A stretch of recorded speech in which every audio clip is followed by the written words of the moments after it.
Now, before I go into my story on trying to get into this psychiatric place, this beat kind of stood out to me.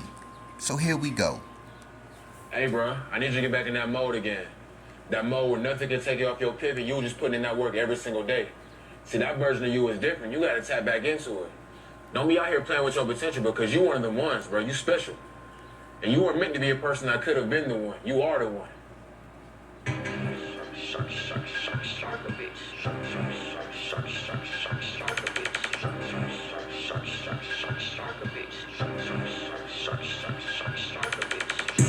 Now, after waiting another week and a half of trying to get into this psychic ward, because I know I need mentally help, my phone rings. They tell me to come in as soon as possible. I tell them I don't drive. Why would, my other thoughts don't allow me to drive. And they said, well, can you catch a cab? I don't trust myself around no money. Don't you know having money gets a person robbed? They say, okay, well, can you just get here? I say, okay, I'll walk.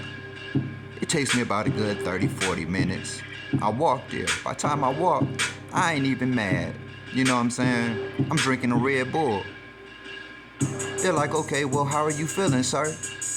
I look at them. I say, man, I feel like I deserve to sit down and just go ahead and just eat me some, applesauce. They're like, applesauce?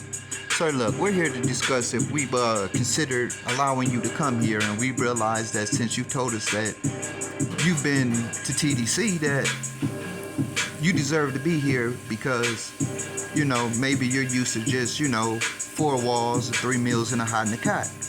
I look at them, fuck you, but I accept their invitation. So now on my first day, I get there, they go ahead and they direct me to my room. They're like, do you need help? Because they have 3 or 4 different assistants that are all standing there. And they're all looking at me iffy.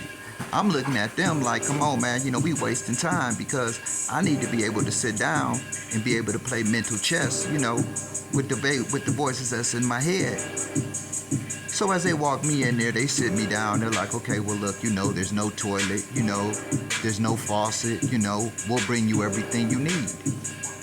I'm like, okay, well, that's cool. They shut the door. Once they shut the door, the voices got to talking to me, right? So they're outside. You know what I'm saying? We finna start this over because I'm not done with this shit yet, man. He cut the beat too short, man. So hold on, I ain't tripping. Here we go. I ain't done talking yet.